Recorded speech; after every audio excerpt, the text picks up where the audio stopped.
तो वही किसी मित्र ने पूछा है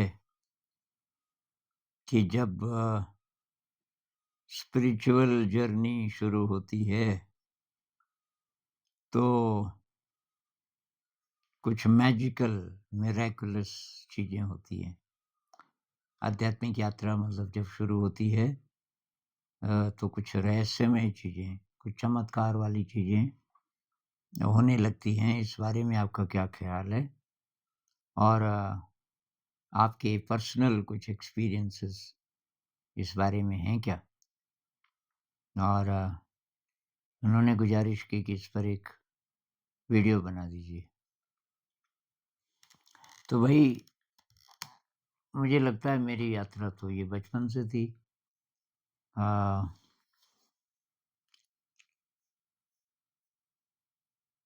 आप अगर पिछले जन्म पे विश्वास करें, तो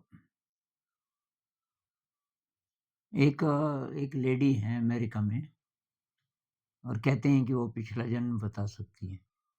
तो यहाँ एक अंग्रेज़ आया अमेरिका से और उसने बोला कि आपका विश्वास है? तो मैंने कहा भई मैं तो ओपन हूँ और रहस्य तो हैं बहुत बड़े-बड़े, लेकिन मेरा कोई अनुभव तो है नहीं व्यक्तिगत। कुछ कुछ ऐसे ग्लिम्पसेस आते हैं डीप मेडिटेशन में और कुछ-कुछ लूसिड ड्रीम में, जिससे लगता है कि कहीं और से भी कनेक्शन है हमारी ज़िंदगी का। अब वो पास्ट लाइफ़ है कि क्या है ये पता नहीं। पर ये बहुत साल पहले की बात है, तब नया-नया ये आया था, उसको स्काइप बोलते थे। जैसे आजकल ये वीडियो में बातचीत हो जाती है ना, तो लगभग वैसा ही था। तो लैपटॉप था उसके पास, तो उसमें उसका चित्र आ रहा था, बातचीत हो रही थी और मैंने नहीं पूछा उसको कि पिछले जन्म में मैं क्या था? पर मैंने उससे ये कहा कि मेरा बहुत बार स्वभाव बहुत उग्र हो जाता है, अपने दोस्तों के प्रति। यहाँ जो टीचर सब एक साथ रहते हैं, तो उनको मैं ज़रा ज़्यादा सख्ती से बोल देता हूँ और बाद में तब मैं परेशान होता हूँ कि ऐसा मैंने क्यों किया होगा। तो उसने बोला अच्छा 1 मिनट मुझे ध्यान करने दो मैं तब बताऊँगी। तो आँखें बंद करके बैठ गई 1 मिनट, 1.5 मिनट शायद। तो उसने बोली कि मैं देख रही हूँ कि तुम एक 7-8 साल के बच्चे हो, फटी हुई सी कंबल है और उसमें लिपटे हुए नंगे फर्श पे हो और सुबह 3 और 4 के बीच का टाइम है, अंधेरा है और तुम्हारे गुरुजी तुम्हें बहुत ज़्यादा अम, एक तरीके से अ, गलत तरीके से उठा रहे हैं, लात भी मार रहे हैं, उठो, ध्यान करो। फिर उसने आँखें खोल दी, तो मैंने कहा ये मेरे सवाल का जवाब है? उसने कहा कि हाँ, आपने गुरुजी को माफ़ नहीं किया। पिछले जन्म में आप उस आश्रम में थे, गुरुजी ने आपको साधना सिखाई, शायद वही कारण है कि इस जन्म में आप शुरू से ही थोड़ा-सा शायद इधर आपका झुकाव है, लेकिन वो गुरुजी को आप माफ़ नहीं कर पाए। तो कहीं आपके अचेतन मन में वो जो याद है या छाप है गुरुजी की, आपकी शायद आपकी ध्यान सिखाते हो? मैंने कहा, "हाँ, यहाँ हम एक साथ बैठते हैं सारे टीचर्स।" "हाँ, कि अब आप गुरुजी हैं।" तो वही व्यवहार जो पिछले जन्म में गुरुजी का आपके साथ था, वो आपका इनके प्रति है। ख़ैर उसने कुछ-कुछ बोला कि उस गुरुजी को माफ़ कर दो मन ही मन में और उससे फ़र्क पड़ेगा वग़ैरह-वग़ैरह। तो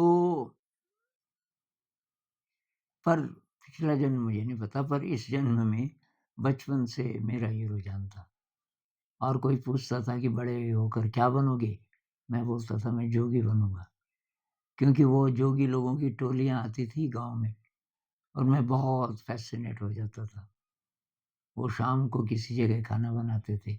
एक मंदिर है हमारे गाँव में, मंदिर के पास ही वो पानी का झरना है, एक छोटा-सा, वहीं से निकलता है पानी, एकदम प्योर पानी। और खाना बनाते हैं, फिर वो रात वहीं सो जाते हैं, सुबह फिर चले जाते हैं। मैंने कहा यार ये है ज़िंदगी। तो वो बचपन से था और मुझे अपने आप ध्यान होता था। मुझे ध्यान का पता तो तब चला जब मैं लगभग 40 साल का हो गया, 38-40 साल का। लेकिन 38-40 या लगभग 37-38, तो अ, वो तो मुझे बहुत बाद में पता चला। लेकिन मेरा ध्यान होता था बहुत प्रकार से उससे पहले से। तो ध्यान की यात्रा मतलब मेरी बचपन से ही थी, पर मुझे पता नहीं था। और ये जो मिरेकल्स हैं, चमत्कार हैं, ये भी मुझे, अब मैं कंपेयर करता हूँ ना दूसरे लोगों की ज़िंदगी से, तो बहुत ही ज़्यादा ऐसी घटनाएँ मेरे साथ होती थी। अभी मुझे कुछ दिन पहले एल्बर्ट आइंस्टाइन की एक कोटेशन मिली। ये कोटेशन रेलेवेंट है इसलिए कि बहुत सारी घटनाएँ हैं ना, तो जो लोग विश्वास नहीं करते वो कहते हैं ये तो संयोग है, ये तो होता ही रहता है। तो हम उसको डिसमिस कर देते हैं कि ये मिरेकल नहीं है। आइंस्टाइन कहते हैं there are only 2 ways to live your life. आप 2 तरीके से ज़िंदगी जी सकते हो। One is as though nothing is a miracle. एक दृष्टिकोण ये कि कुछ भी मिरेकल नहीं होता, कोई चमत्कार नहीं होता, ये घटनाएँ होती हैं, संयोग होता है। और इस तरीके से आप अपनी ज़िंदगी जीते हो, तो आपके जीवन में कोई रहस्य नहीं होता, क्योंकि आप मिरेकल किसी चीज़ को मानते ही नहीं। तो उस रहस्य से आपके जो नए डिमेंशन्स खुलने थे, आपका ब्रेन जो नई-नई दिशाओं में जा सकता था, जो नई वायरिंग हो सकती थी ब्रेन की, नहीं होगी। आपकी इंटेलिजेंस का लेवल बढ़ेगा नहीं। वो तब बढ़ता है जब कुछ रहस्यमय लगता है, कुछ नया-सा लगता है, फिर और सवाल आते हैं मन में, फिर और अ, ढूँढता है इंसान उस दिशा में रिसर्च करता है। पर जिसने मान लिया कि कोई मिरेकल नहीं, वो क्यों करेगा कोई भी रिसर्च? तो वो वैसे ही मर जाएगा। जितना उसका लेवल इंटेलिजेंस का पहले था उतना ही मृत्यु के समय तक रहेगा। द अदर इज़ एज़ दो एवरीथिंग इज़ अ मिरेकल। दूसरा जीने का तरीका ये है कि जैसे हर चीज़ रहस्य है, हर घटना रहस्य है। एक्चुअली तो है भी। एक-एक क्षण हम ज़िंदा हैं, ये रहस्य है बहुत बड़ा, मतलब मिरेकल है, चमत्कार है।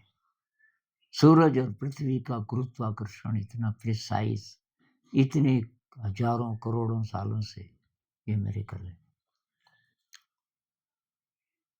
तो 2 ही तरीके से आप जीवन जी सकते हैं। एक तरीका ये है कि आप बोलो कि भई कुछ भी मिरेकल नहीं होता, और दूसरा ये कि हर चीज़ एक मिरेकल है। और इसलिए वो एक चीज़ और बोलते हैं, if you want your children to be intelligent, read them fairy tales. अगर आप चाहते हैं कि आपके बच्चे बहुत कुशाग्र बुद्धि हों, बहुत इंटेलिजेंट हों, तो परियों की कहानियाँ पढ़िए, पढ़िए, सुनाइए उनको। If you want them to be more intelligent, read them more fairy tales. अगर आप चाहते हो कि और भी ज़्यादा ये इंटेलिजेंट हों, तो फिर और भी ज़्यादा कहानियाँ उनको सुनाइए। ये कौन-सी? Fairy tales. और मुझे याद आता है कि पिताजी बहुत सारी कहानियाँ, ये विक्रम बेताल की और शायद तोता मैना की, अ, हिंद-बाद, सिंध-बाद, इस प्रकार की कहानियाँ, जिनमें हर एक में रहस्यमय चीज़ें होती थी, वो सुनाते थे। और वो आप देखोगे कि बच्चों को सबसे ज़्यादा अच्छी वही लगती है। हम लाइब्रेरी में बहुत साल पहले कहानियों की किताबें लाए, जिनमें से एक वो भी थी विक्रम बेताल, इलस्ट्रेटेड, बहुत बढ़िया ढंग से उसकी मतलब टेक्स्ट भी बहुत बड़ा-बड़ा सा, बहुत सुंदर, लेकिन उसमें चित्र कमाल के थे। वो किताबें बहुत जल्दी फट गई, इतनी डिमांड उनकी, और बाइंडिंग हम कर नहीं पाए थे। तो बच्चों को सबसे ज़्यादा यही पसंद आती है, इसीलिए कि रहस्य है। अब मेरी ज़िंदगी में तो बहुत सारी ऐसी घटनाएँ हुई। मैं 2-4 आपको सुना देता हूँ। तो दिवाली का दिन था और जिस बिल्डिंग में मैं रहता था, बहुत बड़ी बिल्डिंग थी फॉरेस्ट डिपार्टमेंट की। मैं अकेला था पूरी बिल्डिंग में, क्योंकि सब लोग घर गए थे और मैं एकदम अकेला, और मेरे पास पैसे भी नहीं थे, 1 पैसा नहीं। तो पटाखे का तो शौक मुझे था नहीं। ये पटाखा या घर को सजाना या दिया जलाना वगैरह-वगैरह, ये सारा शौक तो नहीं था। पर अब दिवाली है तो फिर भी जैसे ये मिठाई का शौक था, कुछ अच्छी-अच्छी चीज़ें खाएँगे। अ, तो मैं शहर चला गया था। किसी ने बोला कि यहाँ जो एक बहुत बड़ी मिल थी, पेपर मिल, कागज़ बनता था अंदर, बहुत बड़ा एरिया, कई मील का जिस पे वो था, और उसका गेट था बहुत ही बड़ा। उस गेट को सजाते थे वो, एक बिजली के बल्ब अलग-अलग रंग के, और तो मैं वो देखने गया था। बहुत उसमें मतलब चमत्कार। अ, तो वो तो देखा, लेकिन मेरा मन बहुत उदास था। ना तो कोई साथी था और पैसे ही नहीं थे। मतलब ये दुकानें सजी हुई मिठाइयों से मैं देख रहा, मैं उसमें से एक भी पीस खरीद नहीं सकता था। और उसी दिन ऐसा हुआ, दरअसल मेरे भाई साहब आते थे कुछ-कुछ दिन बाद, तो वो सारी पेमेंट कर देते थे। ये मैं खरीदता रहता था, राशन चाहिए या सब्ज़ी चाहिए या फल चाहिए, ऐसी दुकानें थी कुछ निश्चित, तो कैश मेरे पास बहुत कम होता था। तो जो रहा भी होगा तो खत्म हो गया होगा। अब मेरी बहुत इच्छा हो रही थी कि कुछ पैसा होता तो मैं ये खरीदता, वो खरीदता, मिठाइयाँ खरीदता। ख़ैर, तो बहुत लोग थे उस गेट पे, तो मैं वापस घर आने लगा। वो रात काफ़ी हो गई थी, सड़क पे ट्रैफ़िक नहीं था ज़्यादा, वाहन नहीं थे। तो मैंने देखा कि बीच सड़क पे, जहाँ ट्रैफ़िक चलता है, मैं तो किनारे था, एक पर्स जैसा था, अंधेरा-अंधेरा था वहाँ पे, या तो लैंप पोस्ट भी नहीं था या क्या था। अब मैंने कहा ज़रूर किसी ने शरारत की होगी। कभी-कभी बच्चे ऐसी शरारत करते थे ना कि जैसे चिपका दिया, वो पर्स को चिपका दिया सड़क पे, और आप दूर से देख रहे हैं कि कौन इसको, और वो उखाड़ा आप पाओगे नहीं। पर मैंने इधर-उधर देखा कि कहीं कोई नहीं है, कोई नहीं देख रहा है।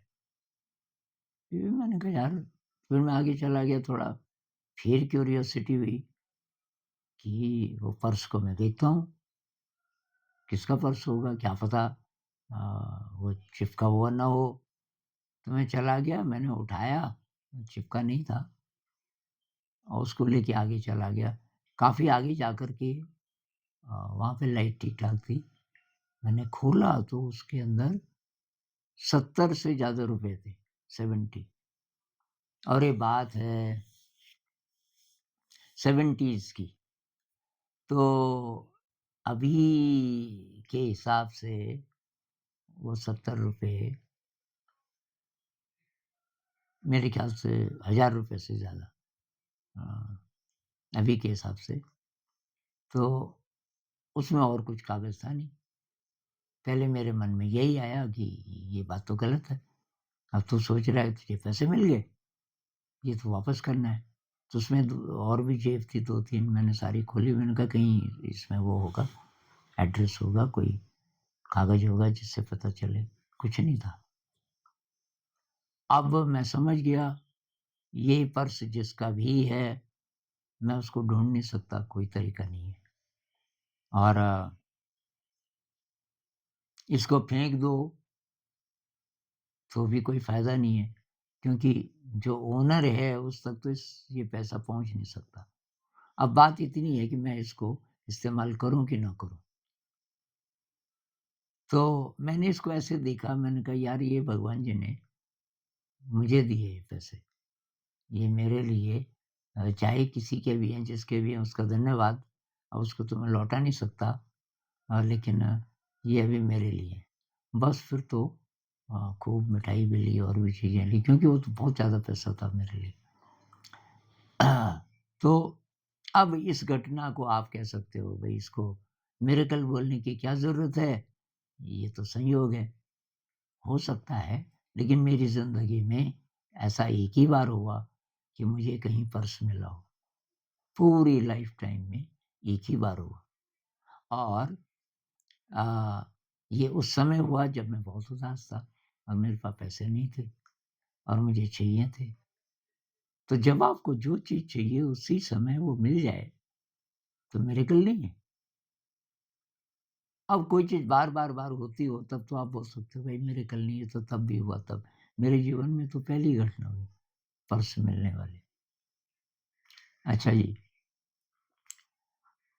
कुछ घटनाएँ मैंने शेयर की अपनी लाइफ़ स्टोरी में, पर मेरे अंदर जो डिज़ायर आती थी ना, कोई इच्छा आई, तो वो बहुत जल्दी पूरी हो जाती थी। ये कहानी शायद मैं एक से ज़्यादा बार शेयर कर चुका हूँ, ये किसी न किसी वीडियोज़ में। मैं शांति निकेतन में था और मुझे एक लेडी दिखी, 30 से 31 साल की होगी, बहुत ही सुंदर, और उसका जूड़ा बहुत बड़ा था, मतलब बहुत ही बड़ा। फिर अचानक मेरे अंदर ये इच्छा जागी कि इससे बात हो जाती तो कितना अच्छा होता। बस केवल मैं हाय हेलो करना चाह रहा था, पर वो तो दिखी और फिर वो दूसरी तरफ चली गई, और तब मैं भी भूल गया। अ, उसी के अगले दिन क्या हुआ, मैं था पोस्ट ऑफिस के पास खड़ा, पता नहीं क्यों खड़ा था, और ये रोड है, इधर रोड है, इधर पोस्ट ऑफिस है। मैं यहाँ पे खड़ा था, रोड पे साइकिलें जा रही थी कभी-कभी, तो एक आदमी आया, वो होगा करीब 40s में, 42-3, तो बाद में पता चला वो डांस के प्रोफ़ेसर थे।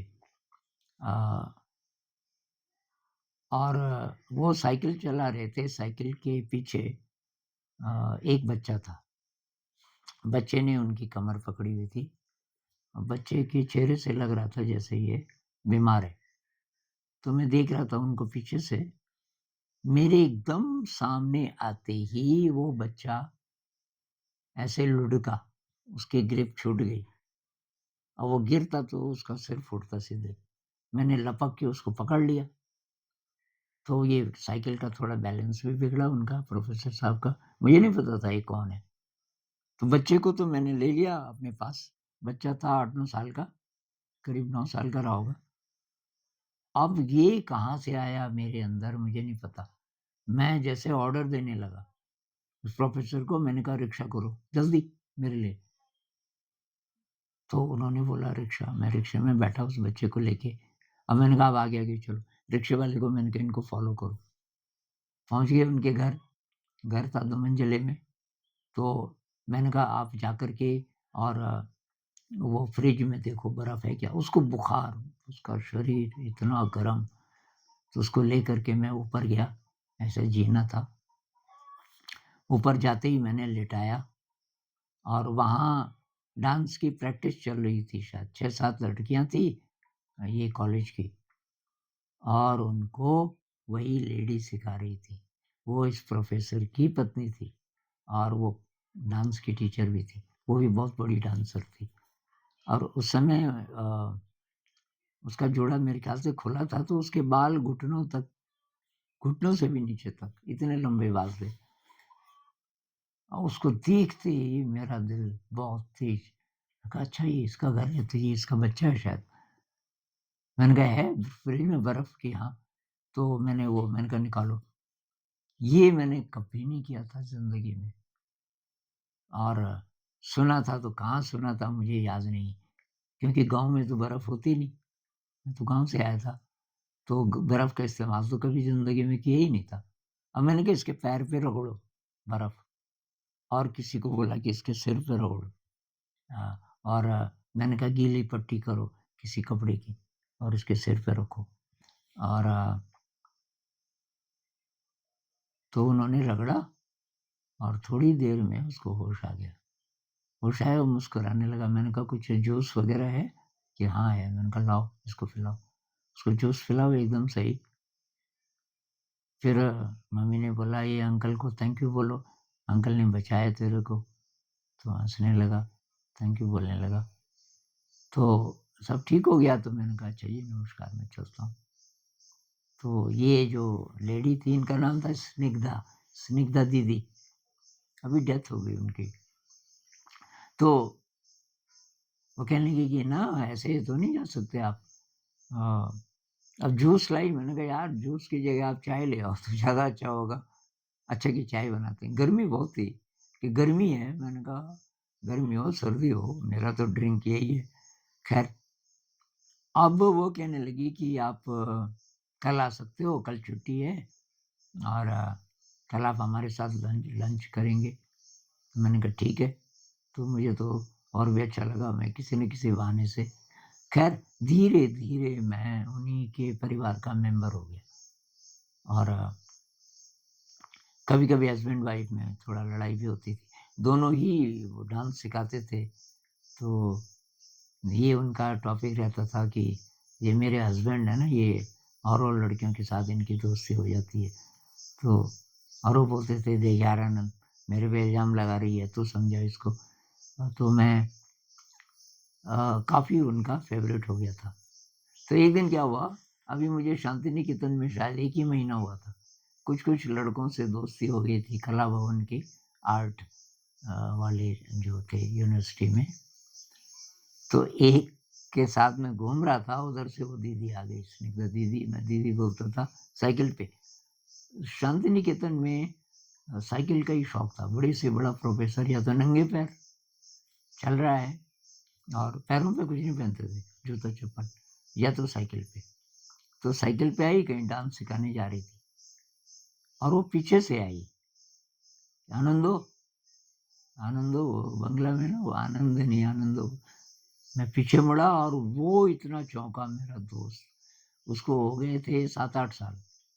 7-8 साल से इस ये स्निग्धा दीदी को कभी वो नमस्ते भी नहीं बोल पाया था, क्योंकि वो तो बहुत बड़ी आर्टिस्ट थी और कोई जान-पहचान थी नहीं। अब कहने लगी कि आनंद कि वो खाना खाया? मैंने कहा अभी तो नहीं खाया। हाँ कि वो जाना चाबी तेरे को पता है हम कहाँ छुपाते हैं? तो चाबी नीचे की मंजिल में एक जगह थी, दीवार पे कोई छेद जैसा वहाँ छुपाते थे। तो उन्होंने बताया हुआ था कि वो फ्रिज खोलना और उसमें ये है और वो है और वो है और खा लेना और कि खीर थोड़ा-सा रख देना जितेंद्र के लिए, उनकी जो हस्बैंड उनके प्रोफ़ेसर। हाँ। शांति निकेतन में हस्बैंड को भी दादा बोल देते हैं, तो जितेंद्र बोलती थी उनको। खैर, वो तो चली गई। मेरा दोस्त कहने लगा, "यार तू पहले से जानता है? तुझे तो 1 ही महीना हुआ।"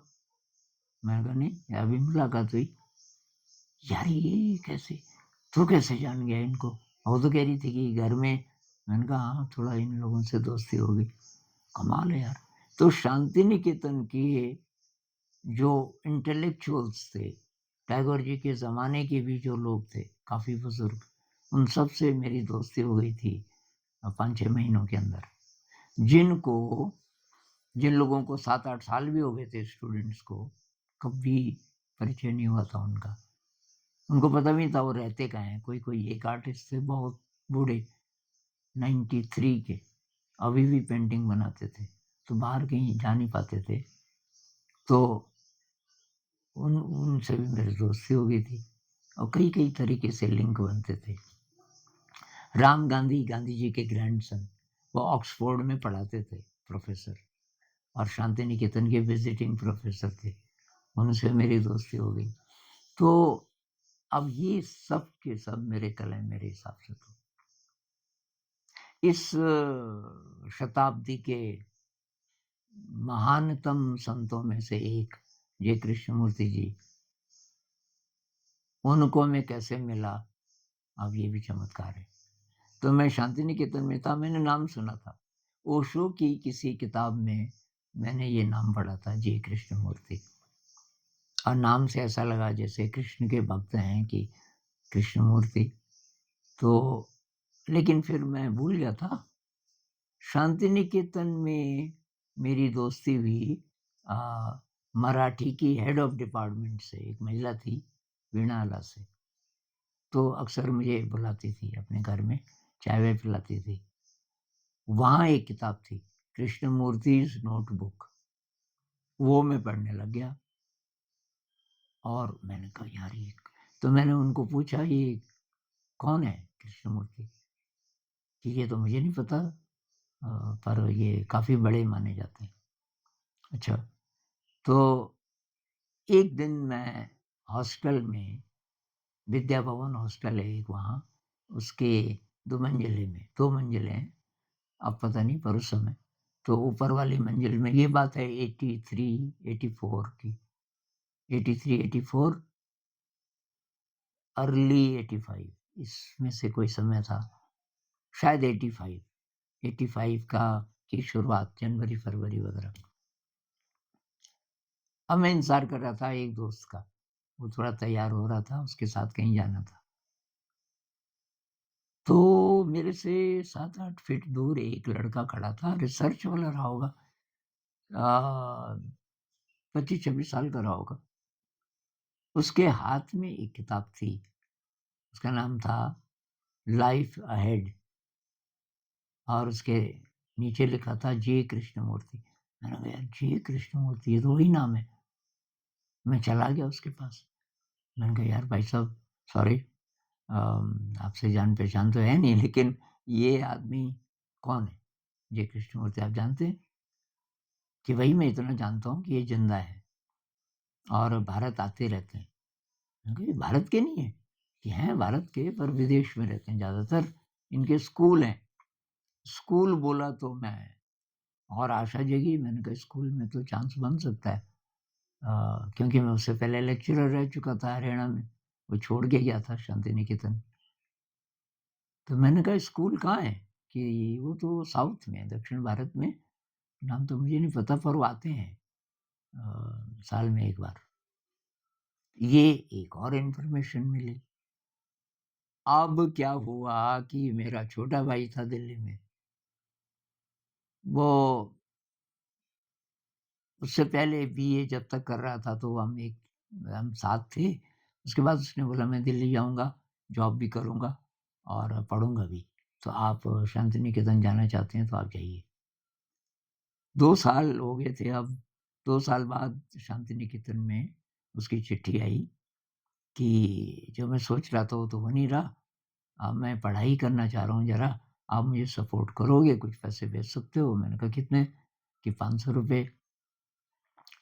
तो मैंने कहा अच्छा, शायद हो जाएगा इंतज़ाम। अब मैं कोई जॉब ढूँढने लगा, शांति निकेतन में तो संभावना थी ही नहीं।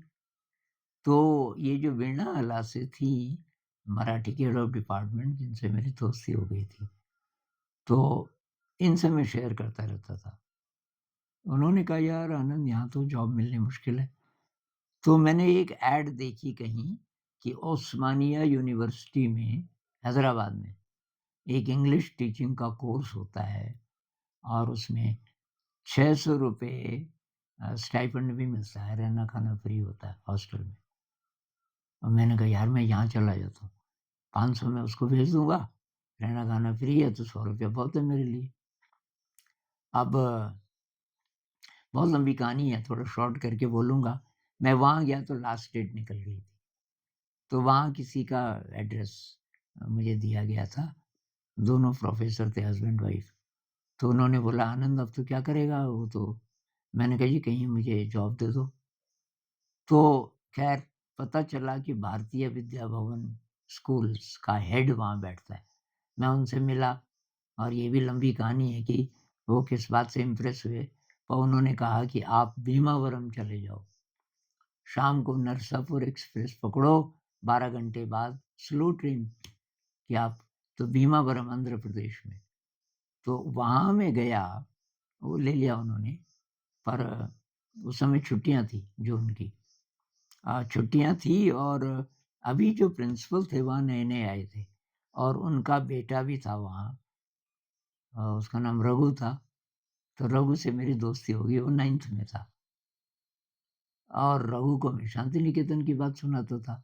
रघु कहने लगा, सर शांति निकेतन को ऋषि वैली में सबसे ज़्यादा ऊपर माना जाता है। वो आया था ऋषि वैली से, जे कृष्णमूर्ति जी का पहला स्कूल, और उसके पिताजी वहाँ टीचर थे।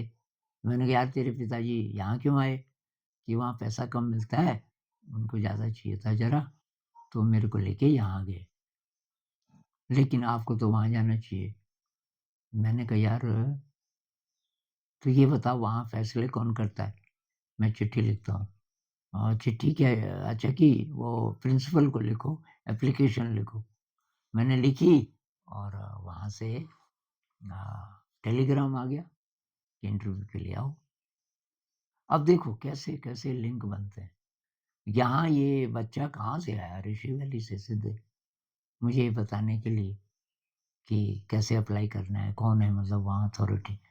मैं वहाँ गया ऋषि वैली, उन्होंने ले भी लिया। सितंबर की बात है, सितंबर 85, और उसी साल नवंबर 85 में कृष्णमूर्ति जी बनारस आए, राजघाट स्कूल। तो उस समय हमारी छुट्टियाँ थी कुछ दिनों की, हम वहीं पहुँच गए। तो मैं 7 दिन तो वहाँ देखता रहा उनको, और उसके बाद वो ऋषि वैली ही आने वाले थे। तो हम वापस आए, हमारे कुछ दिन बाद वो भी आ गए और हमारे साथ रहे। मेरे ख्याल से तो 3 हफ्ते से तो ज़्यादा ही रहे होंगे। 28-30 दिन एग्ज़ैक्टली मुझे याद नहीं, और तब तो रोज़ मिलते थे वो, रोज़ मिलते थे। तो इस तरीके की बहुत सारी घटनाएँ मेरे जीवन में हुई, और हर घटना एक मिरेकल। अभी ये जो चैनल शुरू हुआ, ये बहुत बड़ा मिरेकल है, क्योंकि इससे जो दोस्त बने, इससे जो मेरे आइडियाज़ थे, मैं सोचता था कि ये मेरे जीते जी शायद ये ज़्यादा इधर-उधर पहुँचेंगे नहीं। लेकिन अभी अब नई किताबें हम छाप रहे हैं और ये आइडियाज़ जा रहे हैं इधर-उधर और लोग काम कर रहे हैं उस पे। काफ़ी सारे लोग होम स्कूलिंग की बात सोच रहे हैं। अ, तो सारी ज़िंदगी मिरेकल है भई। अगर आप छोड़ दो उस बड़ी शक्ति पे अपनी ज़िंदगी को और एकदम अलर्ट रहो, तैयार रहो, कुछ भी आदेश आए वो करने के लिए, तो हर चीज़ मिरेकल है इसका।